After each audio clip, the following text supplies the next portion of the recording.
Bonjour Emma. Bonjour Corinne. Bon, aujourd'hui, on se retrouve pour parler d'un nouveau sujet qui nous intéresse beaucoup toutes les deux d'ailleurs. C'est le sujet du subconscient, qui est un point central dans ma pratique d'hypnothérapie à libération active. Et voilà, donc je te propose qu'aujourd'hui, on se concentre sur cette thématique et qu'on en parle, qu'on aille explorer et puis qu'on puisse partager ce qu'on a découvert sur ce sujet. Oui, avec plaisir, ouais, comme tu l'as dit, c'est une thématique qui m'intéresse aussi beaucoup et je pense que ça peut aider pas mal de gens d'avoir conscience de ce que c'est. Et d'ailleurs, pourquoi c'est un peu la première vidéo que tu vas faire en capsule sur une thématique, pourquoi en tout premier tu as choisi le subconscient?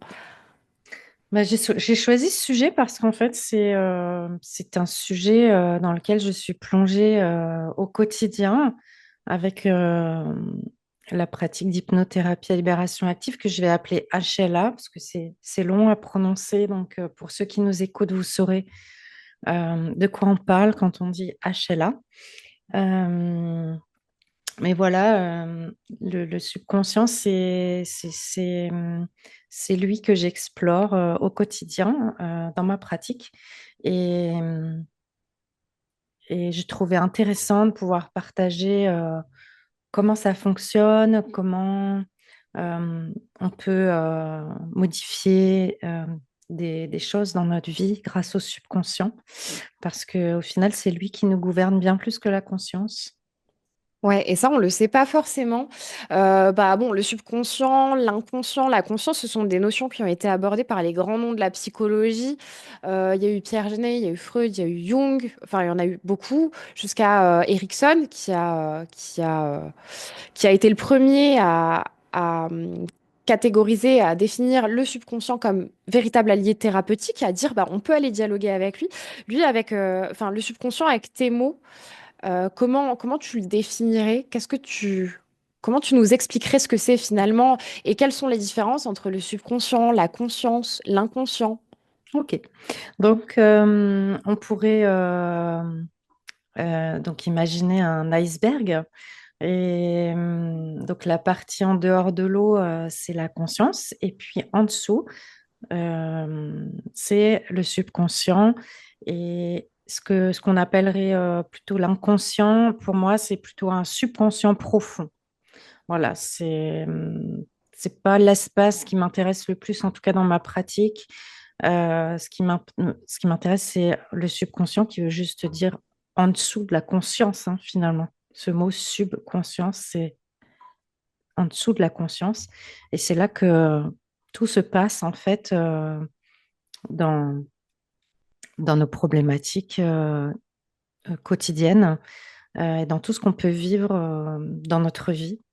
Le subconscient, c'est comme un gros, gros sac à dos rempli de nombreuses informations, comme une grosse banque de données, en fait. Euh, voilà. C'est le réservoir. Dans la pratique de la HLA, de l'hypnose à libération active, tu parles souvent des programmes, des programmations qu'on a, etc. Est-ce qu'on pourrait dire que le subconscient, c'est un peu la somme de nos programmes? Parce que, par exemple, quand on est enfant, le fait d'apprendre à marcher, de mettre un pied devant l'autre, ou bien tout simplement de respirer, on ne le fait pas de manière consciente. C'est quelque chose qui est devenu un automatisme. Donc, ce sont aussi des programmes, finalement, non? Tout à Et, fait. et donc, c'est un peu ce réservoir de programme, le subconscient. C'est ça. Donc, en fait, le subconscient gère absolument tout, comment dire, tous nos comportements. Donc, il va gérer les comportements automatiques, comme ce que tu viens de dire, hein, la respiration, la digestion. Je ne sais plus ce qu'il y a encore, mais il y a énormément de choses dans le corps, euh, les instincts, les pulsions, etc. Et puis, ensuite, il va aussi gérer tout ce qui va être programme d'apprentissage. Donc, on apprend à marcher. Un programme, c'est une somme de répétitions qui finissent par devenir un programme. Voilà. Donc, tout ça, c'est géré par le subconscient. Ok. Ouais, bah c'est très clair. Est-ce qu'on peut dire que le subconscient se rappelle de tout? Tu as parlé de bases de données, de sac à dos. Est-ce que le subconscient, c'est un peu notre super mémoire? Parce que dans la conscience, il y a des choses qu'on oublie, heureusement, sinon on deviendrait fou, je pense. Mais est-ce que c'est le subconscient qui récupère toutes ces informations du début jusqu'à la fin de notre vie? Oui, tout à fait. Donc, sur le plan physiologique, donc je voulais juste préciser que le subconscient et la conscience sont séparés par ce qu'on appelle une membrane. Euh, et cette membrane, elle est censée être bien opacifiée, justement pour pas laisser filtrer dans la partie consciente tout le matériau qu'il y a dans le subconscient.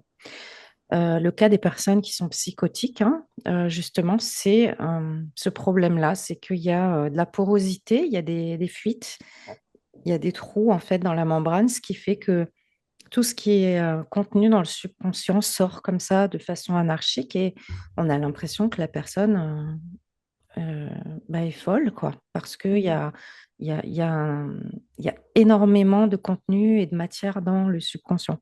Ouais, en fait, elle est polluée par les informations qui ne sont pas censées C'est remonter jusqu'à ça. la conscience. C'est ça, c'est comme si tu ouvres une immense bibliothèque et que d'un coup, il y a tout qui sort de façon anarchique. Donc, effectivement, dans le subconscient, il y a aussi toutes nos mémoires et tous nos souvenirs. Euh, Comme par exemple, alors, pour précision, un souvenir, c'est différent d'une mémoire. Un souvenir, il y a encore un peu de conscience dedans. Voilà, dans une mémoire, il n'y a plus de conscience, c'est uniquement subconscient. Tu aurais un exemple? Alors, un exemple, c'est par exemple, bon, on va prendre le cas d'un abus sexuel. Il y a des personnes qui ont un vague souvenir. Elles ne pourraient pas décrire exactement, mais elles peuvent se souvenir qu'elles ont été abusées. Elles savent que c'est quelque chose qui a existé dans leur histoire de vie. Et il y a d'autres personnes qui n'ont aucun souvenir et qui, à force de cheminement ou de travail sur elles, vont ouvrir cette mémoire et Oui, la vont conscience. du coup découvrir ce Quelque- dont elles n'avaient pas conscience.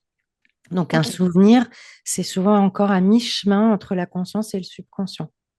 Mais est-ce qu'une mémoire, c'est forcément quelque chose qui a été classé comme quelque chose qui a été classé dans notre subconscient, de passer donc de la conscience au subconscient pour justement nous protéger? Alors, oui et non, parce que toutes les mémoires ne sont pas traumatiques. Il y a des choses, des, des- des- des mémoires qui sont tellement anciennes que bon, bah, elles sont classées naturellement. Mais après, oui, il y a ce qu'on appelle le phénomène de dissociation, c'est-à-dire que euh, bah, le système nerveux central va demander au subconscient de créer un refoulement, c'est-à-dire qu'il va couper la possibilité au conscient de pouvoir se connecter à cette mémoire parce que là, il y a une question de survie. C'est que si la personne se reconnecte à ça, elle peut mourir. Ok, au Donc, niveau de cette c'est ce qu'on appelle subconscient. la dissociation et le refoulement. Donc, il y a des gens qui travaillent sur eux, qui cheminent et qui vont justement rouvrir ces mémoires traumatiques pour aller se reconnecter à certaines choses ou qui, sur leur chemin d'évolution, bah, se retrouvent avec un tiroir qui s'ouvre et avec une information qui arrive. Voilà. Mais du coup, ça libère beaucoup la conscience aussi, puisque c'est un événement qui était, on peut dire, un peu caché, mais qui malgré tout agit à une action sur le système nerveux central. Ouais. D'ailleurs, ça me fait penser à tout ce qui est nocturne, les rêves, les cauchemars. Notre subconscient, il travaille 24 heures sur 24. Ça, on le sait, il est toujours actif. Par contre, est-ce que quand on dort, bah alors je parle du sommeil vraiment profond, quand on dort profondément, est-ce que la conscience s'endort aussi, s'éteint? Et est-ce que ce qui se manifeste dans nos rêves, dans nos cauchemars, les pensées qu'on peut avoir la nuit, dont on se souvient même vaguement parfois au réveil, c'est dû à notre subconscient? Oui, oui, tout à fait. C'est-à-dire que quand on dort, en fait, c'est la partie consciente qui se met en repos et qui, s'é- qui dort, voilà, qui s'éteint, comme tu dis. Et puis, donc, tout ce qui émane, tout le contenu de nos rêves, en fait, c'est du matériel qui vient du subconscient. Donc des fois, ça ni queue ni tête parce que on a vu quelque chose la journée, puis ça va ressortir. Parfois, c'est aussi quand il y a trop de choses qu'il y a une sorte de nettoyage et d'expulsion qui se fait par le rêve. Mm. Mais il peut aussi y avoir des rêves récurrents avec des choses qui reviennent et qui reviennent, peut-être parce que c'est une problématique qui n'a pas été résolue encore dans la conscience. Et c'est le subconscient qui envoie en fait des signaux à notre conscience pour nous dire là, il y a quelque chose, peut-être qu'il faut tu vois, Alors ça, après, c'est une on sait pas. interprétation, c'est peut-être quelque chose qui est coincé, mais il peut aussi y avoir, si vraiment dans la partie consciente, c'est interdit ou c'est refoulé, euh, c'est possible que le subconscient insiste et envoie de façon récurrente une information au conscient pour qu'il libère quelque chose. Mm. Ça me fait penser à quelque chose que j'ai vécu. Une nuit, en fait, il fallait que je retrouve des documents très importants dans le cadre d'une affaire personnelle. Et en fait, c'est la nuit où j'ai fait un rêve et dans mon rêve, je me suis débloquée où en fait j'ai vu que ces documents étaient à un endroit bien précis et je les ai retrouvés comme ça. Donc là, c'est vraiment un signal de mon subconscient. En fait, je pense que ma conscience cherchait une solution en boucle toute la journée pendant une petite période. Et donc, c'est mon subconscient qui serait venu me donner cette information pendant ma nuit, C'est ça? le moment où en fait ma conscience a lâché prise, entre guillemets, c'est ça, le mécanisme? Complètement. Complètement, c'est tout à fait ça. En fait, notre subconscient, c'est énormément de choses. Par exemple, moi, il m'arrive assez souvent, comme j'aime bien jouer avec le subconscient, il me semble avoir compris comment ça fonctionne en tout cas. Quand je cherche mes clés, quand je cherche quelque chose que je tourne en boucle, je lui demande de me montrer où sont mes clés. Et c'est assez incroyable parce que je vais aller me déplacer à un endroit où j'aurais pas pensé de façon consciente, mais je me retrouve là. Ah ouais, mais Oui, oui. enfin, à voix haute, Je enfin, demande- c'est vraiment Oui, je lui dis, ta conscience. je demande à mon subconscient de me montrer où sont mes clés. Voilà. Ah Donc, ouais, je c'est. m'adresse à lui. C'est un véritable allié, en fait, hein, le subconscient. On pourrait l'identifier un peu à Siri sur les téléphones, voilà, pour pas citer la marque. Mais si on lui demande rien, il fait rien. Mais si on lui demande quelque chose, il se met en action pour nous.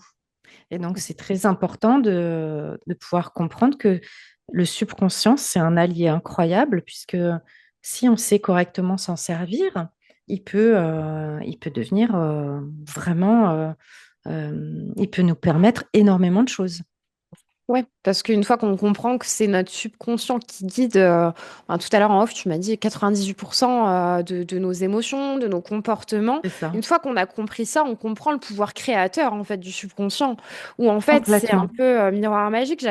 Je m'étais noté une question, est-ce que c'est agir sur la conscience pour agir sur le subconscient, ou bien est-ce que c'est agir sur le subconscient pour agir sur la conscience, ou bien est-ce que c'est les deux?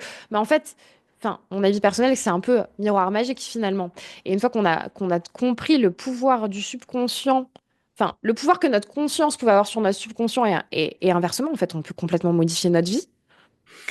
Alors oui, alors je pense qu'il faut déjà aller travailler justement sur la partie subconsciente et aller regarder c'est quoi mes programmes. Il faut avoir une grande capacité d'auto-observation. Euh, Après, c'est pour ça qu'il y a des thérapeutes aussi qui aident justement à aller regarder quelles sont nos croyances, quels sont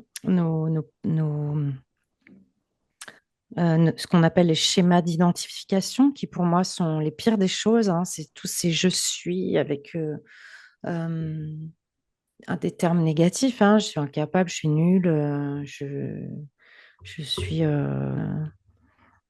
abandonnable, je suis maltraitable.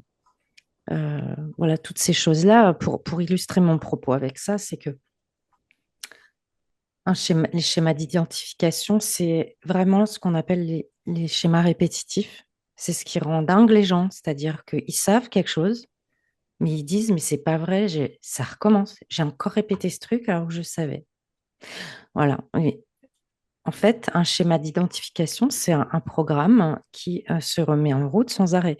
Par exemple, j'ai observé que, pour prendre le cas, par exemple, d'une personne qui a été sexuellement abusée, euh, Ben, je me suis aperçue qu'elle n'a pas été abusée qu'une fois, généralement. Ça va être plusieurs fois par plusieurs hommes différents.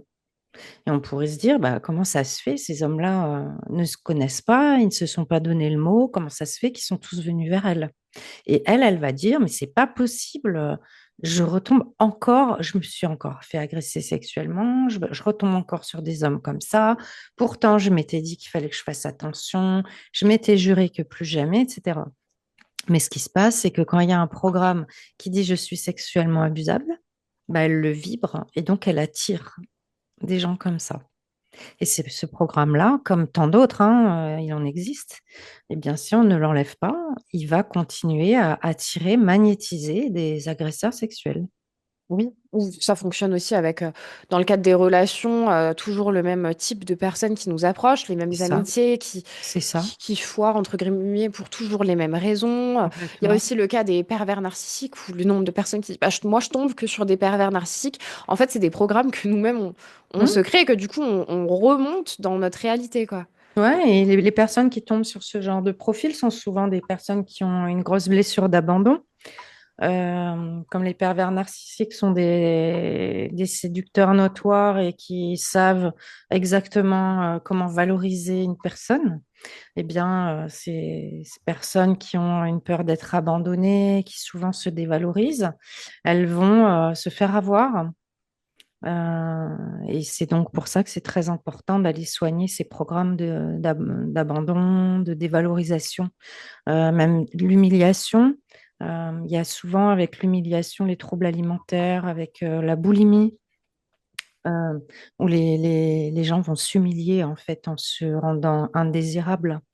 Euh, voilà, pour différentes causes qu'il faut identifier. Mais Ouais. voilà, donc tous ces programmes-là, en fait, nous pourrissent la vie et nous font vivre une vie qui est complètement à l'opposé de ce qu'on voudrait vivre. Alors, ces programmes, on les récupère de différentes façons. On peut les récupérer par le transgénérationnel. Donc,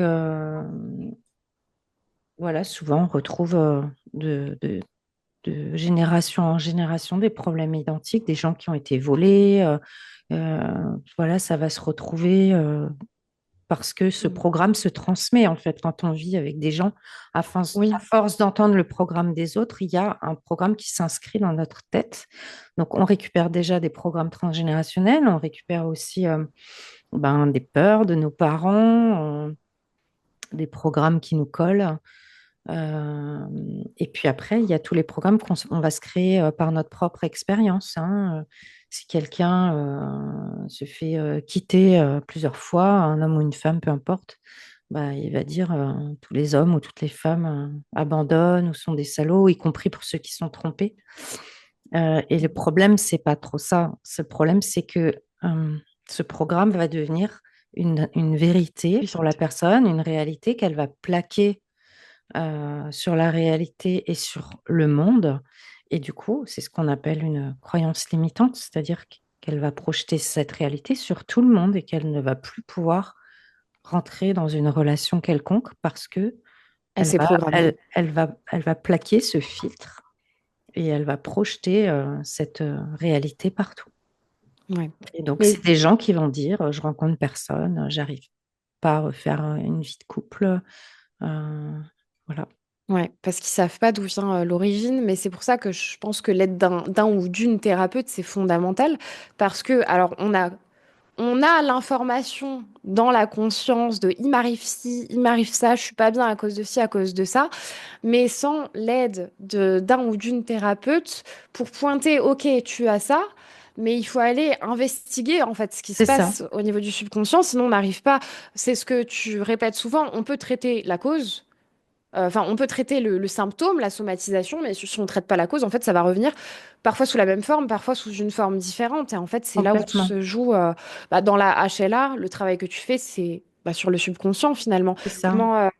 Comment ça se, comment, Et juste pour rebondir sur ça, Emma, c'est très intéressant ce que tu dis, c'est que les gens qui n'ont pas conscience en fait qu'il y a un programme derrière vont projeter ça à l'extérieur. Donc il faut trouver un coupable, donc ça va être de la faute des autres. Ou bien sur eux-mêmes, de se flageller en Ou se permanence. flageller, mais oui, mais en se flagellant, c'est que tu es victime des autres. Donc, Oui, aussi. tu vois, ils vont donc projeter ça sur l'autre et ils vont être victimes des autres, victimes du monde entier. Tout ça, c'est parce qu'ils n'ont pas été visités, ce programme qui est Ouais. derrière et qui leur fait faire dans leur Mm. comportement cette chose qui Ouais. les handicape. Et ça, c'est terrible parce que c'est une perte de souveraineté totale. Donc, on Total. perd vraiment le contrôle bah, de sa réalité, de notre pouvoir de Voilà. changer les choses, quoi, quand on est là-dedans. Complètement. Après, ça demande une capacité d'introspection, une Mm. capacité de reconnaître ses programmes et de les accepter, parce qu'avant de les libérer avec la HLA, il y a une prise de conscience qui est importante à mettre en lumière. Tu vois, par exemple, si quelqu'un vient, ce que je disais l'autre fois au cabinet, et qui me dit, je rate tout ce que j'entreprends. J'ai beau travailler, faire des efforts, c'est jamais moi qui réussis, c'est les autres. Euh, ben, il n'a pas conscience, par exemple, que dans son subconscient, enfant, son père ou sa mère a pu dire t'es nul, tu comprends rien, t'es un incapable, ou un prof peut-être, tu Mm. réussiras jamais. Et donc, il va se dévaloriser lui-même et se saboter. Sauf que ce programme est tellement fort qu'il va chercher euh, à être justifié dans sa réalité consciente. Donc, tant Ouais. qu'on n'enlève pas le programme, la personne, elle pourra redoubler, tripler d'efforts. Bah, ça va pas marcher, ça va être très compliqué. Et en plus, c'est une sorte de cercle vicieux parce que quand on a une idée en tête, peu importe le domaine, bon là on parle du subconscient et de nos croyances limitantes, etc., mais peu importe le domaine, par exemple les opinions politiques, quand on a une idée, tout ce qu'on va entendre, ça va confirmer notre théorie. Donc, en fait, si cette personne, elle a cette faille-là, et que quelqu'un va lui faire une remarque, éloignée, ben, ça va revibrer ça, ça va se rejouer en permanence, Mhm. quand ça n'a pas forcément de lien. Donc, il y a aussi cette notion de, je pense que c'est important de se protéger aussi. On dit souvent, enfin, il y a une phrase qui dit que on est la somme des trois personnes avec lesquelles on passe le plus de temps. C'est hyper intéressant, c'est hyper important aussi de ne pas être pollué par un entourage qui vibre bas ou qui ressasse des choses un peu plus négatives. C'est important en fait de s'entourer de personnes qui sont dans la bienveillance, dans l'amour, dans une certaine lumière pour que ça soit aussi intégré par notre subconscient. Parce que si on est entouré que de personnes qui sont dans le manque, qui sont bah, Mhm. les blessures, etc., ou dans des comportements toxiques, bah, en fait notre subconscient, il assimile ça. On a quand même une perméabilité à ces choses-là. Mais complètement, complètement. Et j'écoutais un podcast l'autre fois de Franck Lobvet qui disait je vis ma vie de façon, elle me prouve, de façon à ce qu'elle me prouve que j'ai raison de penser ceci et cela. C'est-à-dire que si si tes programmes te font penser que tu peux être trompé, mais tu vas aller chercher cette preuve constamment et C'est vrai. tu vas le vivre. Mais c'est quoi ça? Est-ce que ça a un lien avec de l'ego? De se Ah, prouver qu'on a raison d'une certaine manière ou ça n'a rien à voir? non, c'est que enfin, on peut dire ça, mais ce qu'il y a, c'est que ces programmes ont une inertie, ils veulent pas mourir, ils tournent en fait euh, en autonomie et ils ont besoin justement qu'on leur donne cette énergie pour continuer à exister. Donc, ils cherchent constamment en fait des preuves de leur existence. Ouais, donc c'est un serpent qui se mord la queue. Ouais, c'est ça. C'est d'autant plus dur, je pense, quand une personne n'a connu que une certaine situation, parce que je pense qu'elle est même incapable de t'imaginer autre chose. Donc c'est encore plus pernicieux, non? Oui, et puis elle y croit, et donc elle en fait une vérité implacable, et puis elle l'affirme aux autres, et puis quand les autres ne sont pas d'accord, ça crée des conflits. Et en fait, ce sont que voilà, des croyances, des programmes qui sont appris et qui ne reflètent pas la réalité du tout. Hmm. C'est pas parce que j'ai été quittée par trois hommes que tous les hommes que je rencontrerai dans ma vie vont me quitter. Voilà, ça demande justement, pour revenir à ta question de tout à l'heure, si on veut faire cette démarche dans la partie consciente, il faut pour avoir la capacité de raisonner comme ça. C'est de se dire, OK, là, je viens d'être trompée ou quittée une deuxième fois ou une troisième fois, mais ça ne veut pas dire que tous les hommes sont comme ça. Là, Oui, dans la partie consciente, ça permet d'amoindrir le programme et tout à de lui fait. enlever de la puissance. Mm. Mais si on n'a pas cette démarche consciente, ben, on subit.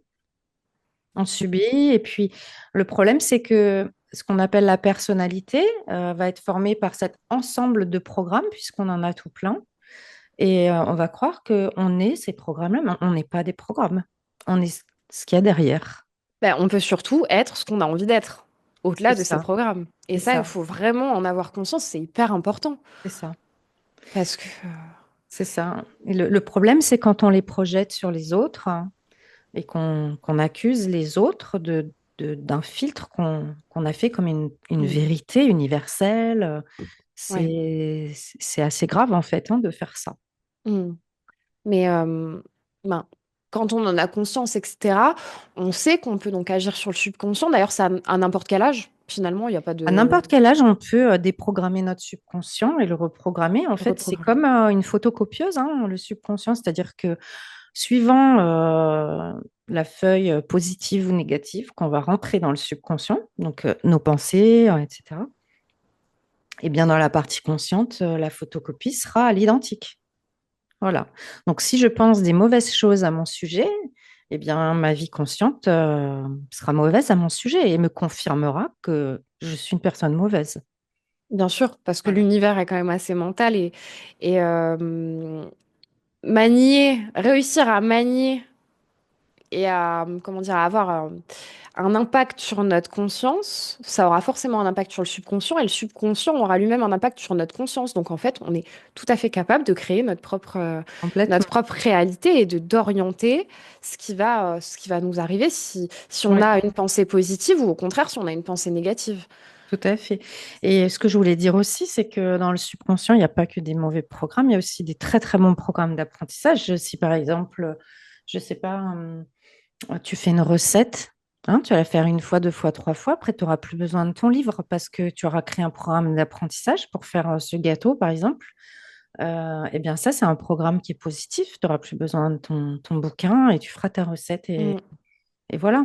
Pareil, quand tu vas au travail depuis X années, le matin, tu réfléchis plus sur la route si tu dois tourner à droite ou à gauche ouais. parce que tu as créé un Mm. apprentissage et c'est le subconscient qui te pilote. Et moi, j'ai un super programme qui me dit que mes cookies sont les meilleurs du monde.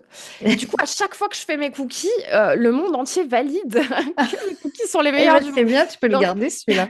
il y a plein, il y a plein de programmes. C'est vrai qu'on peut on peut se créer nous-mêmes nos trucs, quoi. C'est trop bien. Voilà, c'est ça. C'est un Et super du pouvoir, en fait, le subconscient. C'est un Ah, ami. mais le subconscient a le pouvoir de nous transformer notre vie. Euh, voilà, je ne citerai pas le nom de cette personne parce que je ne suis pas là pour faire de la publicité, mais j'ai eu l'opportunité de faire un coaching sur ce qu'on appelle la manifestation consciente. La manifestation consciente, c'est justement la reprogrammation du subconscient, c'est-à-dire retirer les programmes toxiques et dire ce qu'on souhaite à la place.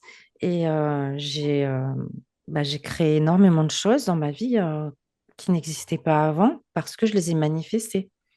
Et dans la HLA, c'est un peu ça, c'est-à-dire que cette technique, elle permet de... Alors, dans un premier temps, je vais aller identifier quelles sont... je vais questionner la personne pour voir quelle est sa problématique dans sa vie consciente.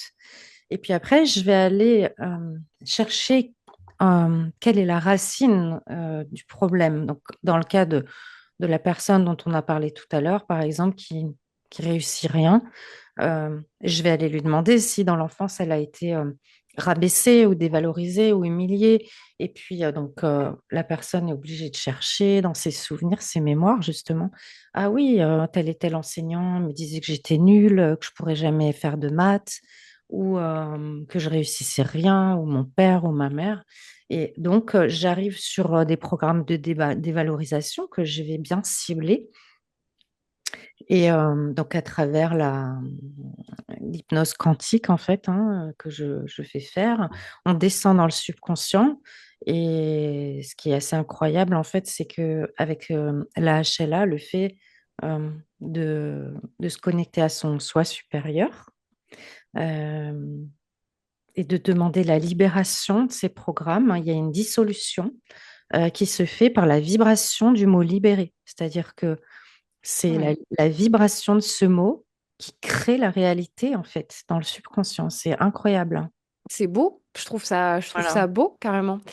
Mais donc c'est ça, tu vas tout de suite, donc bah, il y a toute cette phase de dialogue où tu vas aller chercher, essayer de raccrocher les wagons, mais tout de suite, il y a des mots que tu emploies, conscience moléculaire, etc. Tout de suite, en fait, tu pars dialoguer avec le subconscient, c'est ça, tu te connectes.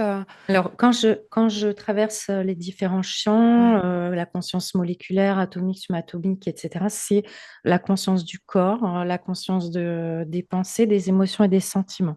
Ok, Donc, donc on descend au plus bas et ensuite on arrive dans l'espace du subconscient.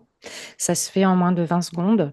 La personne se retrouve en fait avec le... Donc, ce que je demande au subconscient, c'est qu'il s'active de façon forte, puisque la personne va s'auto-libérer avec des consignes.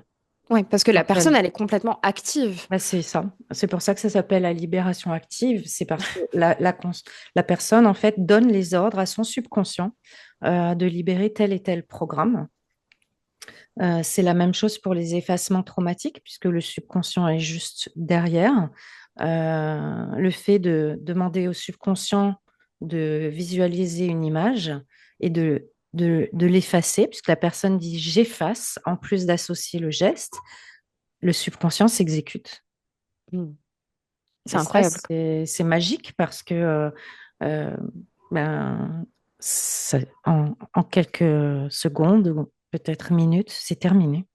Ouais, Et bah la je l'ai. personne peut regarder un événement de façon complètement neutre parce que c'est la charge émotionnelle en fait qui fait souffrir. Et donc les émotions associées se libèrent avec l'image. Ouais.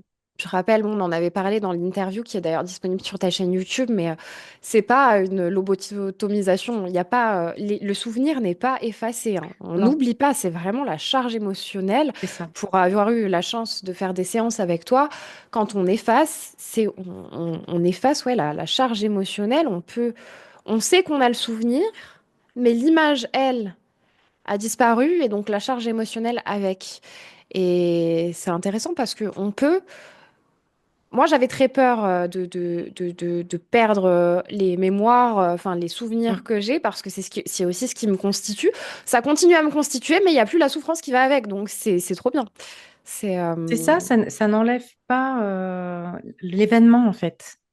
mm, L'événement, on sait qu'il est là, on sait qu'il existe, mais il y a plus d'activation. En fait, la HLA, c'est comme une anesthésie d'émotion, de souffrance. ouais.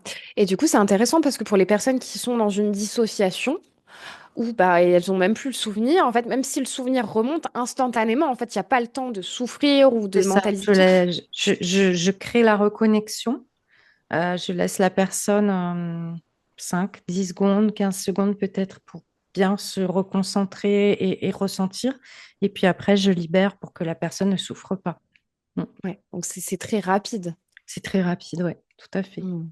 Voilà. Et puis après, ben, dans le subconscient, il y a aussi toutes nos peurs, les angoisses, le stress. Et tout ça peut être libéré de façon instantanée. Hein, quelqu'un, je sais pas, j'ai un adolescent qui stresse avant le bac.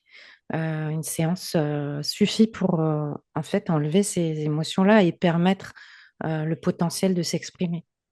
Ouais, mais c'est hyper intéressant parce qu'on a parlé de la puissance du subconscient qui est le réservoir de plein de choses. Et tu m'avais expliqué que tu fais de la libération bon, pour le tabac, mais il y a aussi pour des acouphènes, tu m'as dit. Pour des acouphènes liés au subconscient. On a tendance à se dire, bah, c'est quelque chose de physiologique, c'est corporel. En fait, non, même le subconscient peut avoir C'est un ça, lien très fort avec des complètement. somatisations. On se dit, mais ça n'a rien à voir, et pourtant, si. C'est-à-dire que quand la partie consciente n'entend pas une problématique, même si le subconscient lui envoie des informations, c'est le corps qui va prendre le relais. Et c'est ce qu'on appelle des somatisations. Et donc, ben, enfin, des acouphènes, il y a souvent une partie subconsciente. C'est-à-dire que la personne a quand même un bénéfice secondaire à avoir ces acouphènes, même si c'est pas simple à entendre. Mais voilà, donc je dirais que la majorité des choses difficiles qu'on peut vivre, qu'elles soient psychologiques ou corporelles, Elles ont une source. elles ont une source psycho-émotionnelle qui est logée dans le subconscient. Et voilà, donc l'intérêt, c'est vraiment d'enlever tous ces programmes qu'on nous a collés pour pas agir en mode robot et pas faire ou dire des choses sans fondement ou simplement parce que on a entendu notre mère répéter ça. Mais se libérer pour arrêter de souffrir et puis choisir de ce qu'on veut mettre à la place et de qui on veut être en fait et de qui on veut devenir. Voilà, choisir la photocopie qu'on veut mettre dans notre machine. Et, hum, et pour ça, c'est vraiment très intéressant parce que euh, la reprogrammation, donc on appelle aussi la manifestation, euh, elle demande en fait de ne pas dire je veux être ceci ou cela ou je veux vivre ceci ou cela parce que ça vibre le manque. Quand on dit je veux, ça veut dire qu'on ne l'a pas encore. L'idée, c'est vraiment de se visualiser dans le présent en ayant déjà ce qu'on souhaite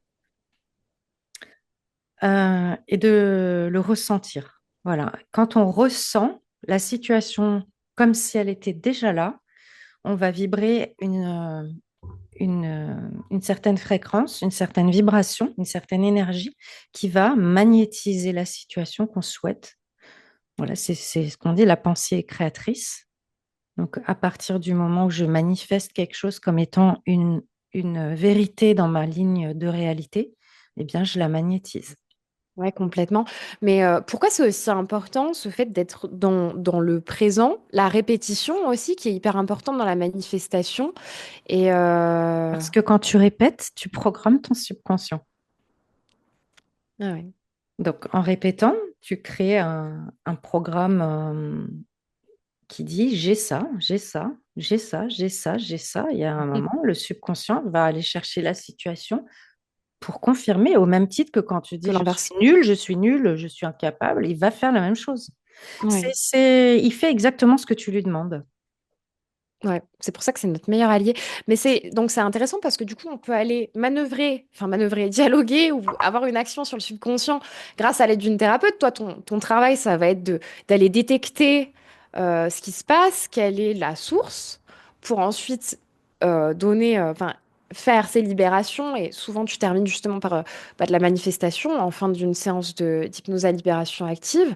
Mais au quotidien aussi, nous, dans notre individualité, on peut complètement agir sur le subconscient. Donc, pour tout ce qui va être traumatique, les images ou les programmes qu'on a envie de supprimer, on peut se tourner vers l'hypnose à libération active. Mais nous, dans notre quotidien, il faut aussi que notre pensée soit créatrice pour influencer. Oui, et après, pour que ça fonctionne, il faut avoir libéré des freins. Parce que si, par exemple, tu manifestes de l'abondance financière, mais que tu penses que tu mérites pas de recevoir de l'argent, ça marche pas. Ça marchera pas, ouais. Voilà, donc il faut quand même aller regarder s'il n'y a pas des croyances limitantes, sinon ça va tirer de chaque côté, puis il va rien se passer. Ouais, il y Donc aura des blocages, quoi. l'idée, c'est quand même d'aller supprimer les programmes qui empêchent et de manifester après, quoi. Et Ok. je voulais aussi parler de quelque chose d'important au sujet des phobies, puisqu'on l'a évoqué hier. Euh, et j'ai observé quelque chose d'intéressant, justement, que fait le subconscient. C'est que donc, les phobies, euh, elles peuvent avoir différentes sources, comme par exemple une source traumatique ou une grande source d'insécurité. Et le subconscient, en fait, va essayer de passer un message à la conscience par le biais d'une phobie en lui disant, il y a ce problème, mais euh, comment dire, il va pas utiliser le problème d'origine parce que sinon ça pourrait être trop violent pour la conscience. Donc, il va aller utiliser un autre support euh, pour déjà pour libérer la charge anxiogène parce que parfois c'est trop lourd. Alors, je vais prendre un cas que j'ai eu cette semaine d'une dame qui avait une phobie des araignées. Euh, En fait, l'araignée n'est qu'un support avec sa toile, C'est une etc. projection. C'est une projection qui lui indique que cette femme, dans son histoire, elle s'est toujours sentie piégée dans sa famille, dans une toile où elle ne pouvait pas du tout exister à part entière. Il fallait toujours qu'elle soit exactement comme ses sœurs. Et cette toile d'araignée, c'était sa famille. Et en fait, l'idée, c'est que je n'ai pas travaillé sur la phobie en tant que telle parce que la personne, dès que je prononçais le nom de cet animal, elle mettait les mains sur les oreilles et elle se crispait. Donc, je suis allée justement libérer tous les programmes de la peur d'être sous emprise, de la peur euh, d'être empoisonné en fait presque par des gens, par la toxicité relationnelle, etc. Et je me suis aperçue qu'en fait la phobie, sans y avoir touché, elle avait énormément déjà Ah ouais. diminué. Voilà, donc c'est intéressant de voir que le subconscient envoie des informations de ce type pour essayer d'expulser ce matériel de l'enfance, mais sur un objet extérieur. Ouais, c'est hyper intéressant. Ouais, ouais, c'est sûr.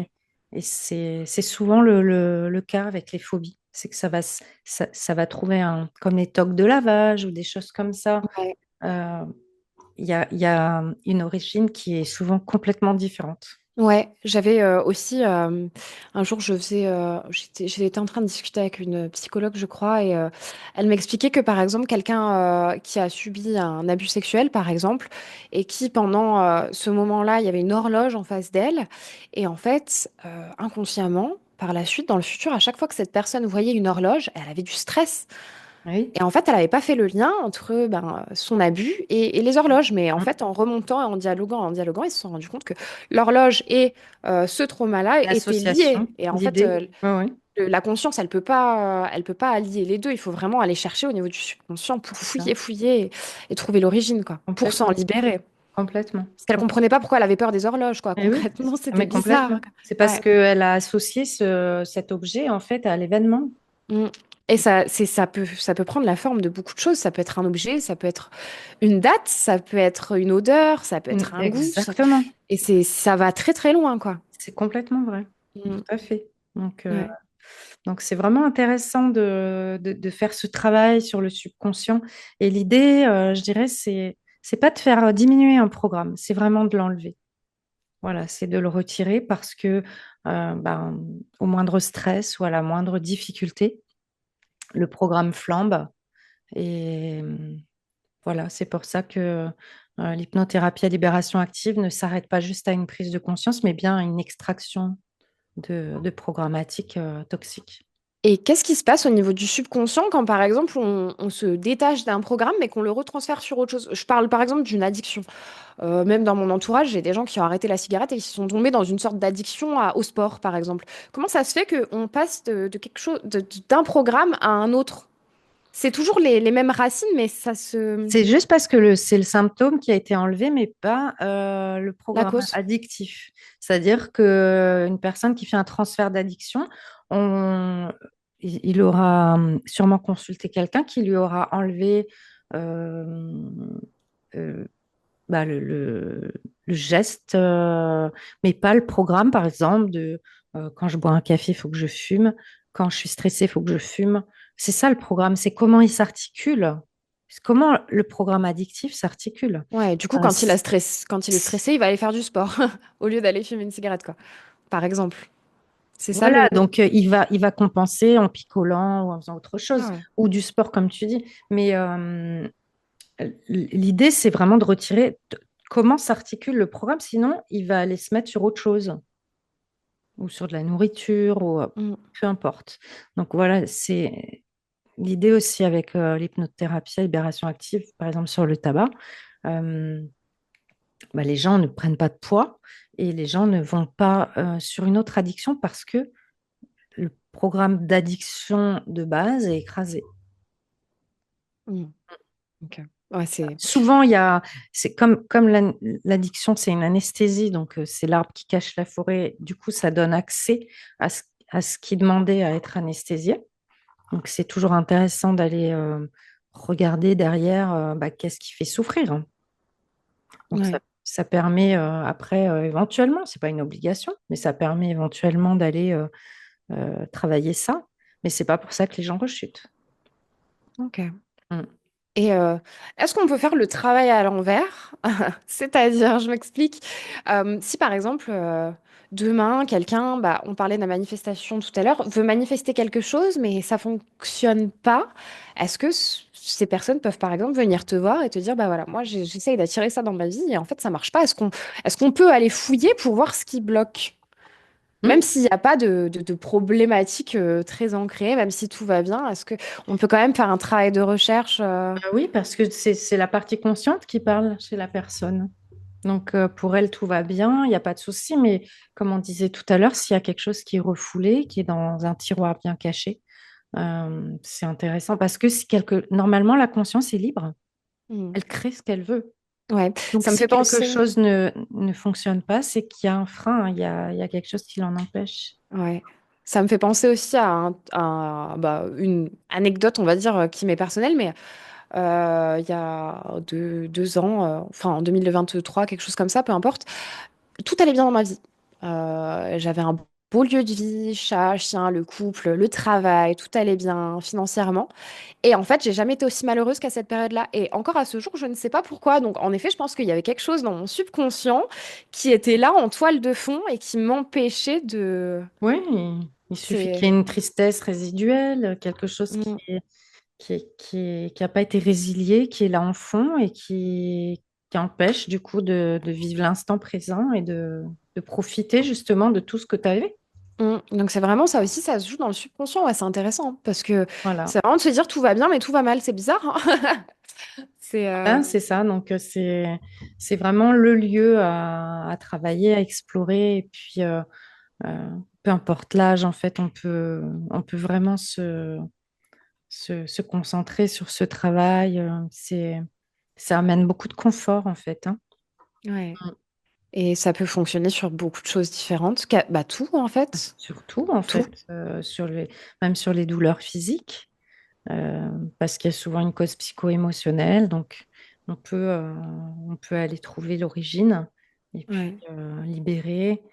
Euh, voilà. Et puis après, ce qui est important, c'est de définir qui on veut être et qu'est-ce qu'on veut être. Parce que quand on a tous ces programmes, on est souvent agi par eux. Ouais. Et ben voilà, on avance en pilotage automatique avec toutes ces croyances. Et, et finalement, nous, en tant qu'être individué, ben, on ne sait pas ce qu'on veut. Et c'est là qu'on peut commencer à manifester et créer notre vie. Ouais. Mm. C'est un super pouvoir. C'est un super pouvoir Mais qu'on a faut. tous, hein. Ouais. On a tous. Et voilà. Et tous ces programmes-là, tous ces trucs où on dit, mais c'est pas possible, c'est plus fort que moi, je j'arrive pas, j'essaie, je fais des efforts, j'arrive pas. Ça n'a rien à voir avec l'intelligence ni la volonté. C'est simplement qu'il y a cette inertie dans le subconscient d'une programmatique Mm. qui cherche sa justification dans la vie consciente de la personne. Et en l'enlevant, eh bien, ça se détend et ça se libère dans la vie de la personne. Donc, ça modifie le comportement. Voilà pour le mot de la fin. Pour résumer, en fait, le subconscient, c'est un état psychique dont on n'a pas conscience, mais qui influence complètement notre comportement dans la vie consciente. Donc, l'idée de la souveraineté, c'est vraiment voilà, de reprendre sa maîtrise, son libre arbitre et de choisir et pas de se laisser influencer par l'extérieur et même par des programmes subconscients. Mm. Bah, merci beaucoup, Corinne, Merci d'avoir répondu infiniment, à. Emma. C'est toujours un plaisir pour moi. Oui, bah, plaisir partagé. Et je comprends maintenant l'importance de pourquoi tu voulais parler de ce sujet-là. C'est hyper important d'être Mm. conscient de notre subconscient. C'est ça, Et, exactement. et c'était une vidéo très riche en informations. Je te remercie. À tout bientôt. Merci beaucoup. Merci infiniment d'avoir regardé cette vidéo. N'hésitez pas à laisser un commentaire si vous avez des questions ou à liker la vidéo pour soutenir la chaîne. À bientôt.